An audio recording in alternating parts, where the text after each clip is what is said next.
Ufechakpi nkịta nyara akpa. Enwere otu akụkọ m ga-akọrọ unu ugbu a. Akụkọ a bụ ihe mere eme. Isi akụkọ a bụ otu oke ngele siri weghachite anyanwụ. Ọtụtụ oge gara aga n'obodo Idu na Ọba, mgbe elu wụrụ ala ọsa, mgbe ụwa ka bụ nwata, mgbe ụmụ mmụọ na-agagharị n'etiti ụmụ mmadụ, anyanwụ wesara ụmụ mmadụ na ụmụ anụmanụ iwe. Ụmụ mmadụ na-alụrịta onwe ha ọgụ, ụmụ anụmanụ na-eme oke ụzụ na mkpọtụ. Ha chefuru inye ekele ma were ekworo, anya ụfụ na obi ọjọọ wujuo n'ime ụwa. Anyanwụ were iwe wee kwuo sị, "Ha gakarịala, ike ndị nọ n'ime ụwa ka agwụla m, agaghị m achakwa ọzọ." Ozugbo ahụ, ọchịchịrị kpuchiri ala ahụ dum. Ụmụ ọkụkọ kwụsịrị ịkwa akwa. Ihe a kụrụ n'ime ubi anaghịzi eto eto. Ụmụaka na-ebe akwa n'ihi oyi ụtụtụ. Ụmụ anụmanụ niile bịakọrọ ọnụ n'akụkụ otu oke ọhịa iji gbaa izu ihe ha ga-eme ka anyanwụ lọghachi ma bidokwa ịchawa ọzọ. Agụ, onye nwere mpako, kwuru sị, "Aga m eji ikikere m adọjasa eluigwe ma dọpụta anyanwụ." O jiri ubube gbagoro n'eluigwe, ma urukpu lụrụ ya ka ụtara. Ugo kwuru sị, "Aga m efe ruo ebe anyanwụ nọ ma kpọpụta ya."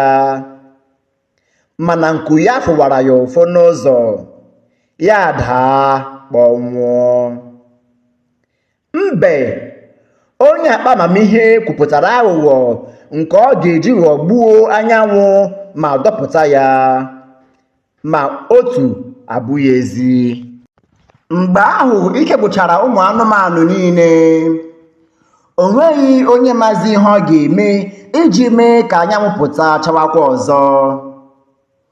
Site n'ime ahịhịa toro ogologo, a nụrụ obere olu dị nwayọọ dịka olu onye na-arịọ arịrịọ nke kwuru sị, "Biko, kwenụ m ka m gbatụ anyanwụ ụkwụ nwatakịrị oge." Ọ bụ oke ngele nke ndị bekee na-akpọ praying mantis kwuru nke a. Ha niile achịa ya ikikere ọchị ịkwa ya emu sị, "Onye ka oshiola aga, ahụchabedila ndị guzo eguzo, ya fụkwa gị tukwu etukwu. Ị bụ obere anụ na-enweghị ike ịgafe ọbụladị osisi ji. O nweghị onye nwe gị." Ma oke ngele ahụ kpọrọ isi ala, chịla aka ya n'azụ, guzoro jụụ dịka mmiri. Ọ malitere ikpe ekpere n'abalị ahụ niile. O kpere ekpere nke ukwuu ruo mgbe ọbụladị osisi kwụsịrị ime mkpọtụ iji gee ntị. Mgbe chi bọrọ, ọkụ na-acha uhie uhie malitere ịbịarute nso n'akụkụ eluigwe.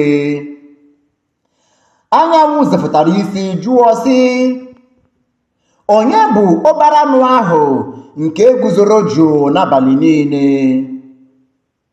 Oke ngele, ama m na ọ bụ gị. N'ime ụmụ anụmanụ niile, naanị gị bụ onye gosiri ndidi na nsọpụrụ. Maka obi umeala gị, aga m achọ ọzọ n'elu ụwa. Otu a ka anyanwụ ji pụta ọzọ, na-enye ụwa ìhè na ekpomọkụ ruo taa. Kemgbe ụbọchị ahụ, ndị Igbo na-asị na oke ngele bụ anụ dị nsọ, onye na-ekwu okwu na mmụọ ma na-eweta ìhè site na ekpere na ịdị jụụ.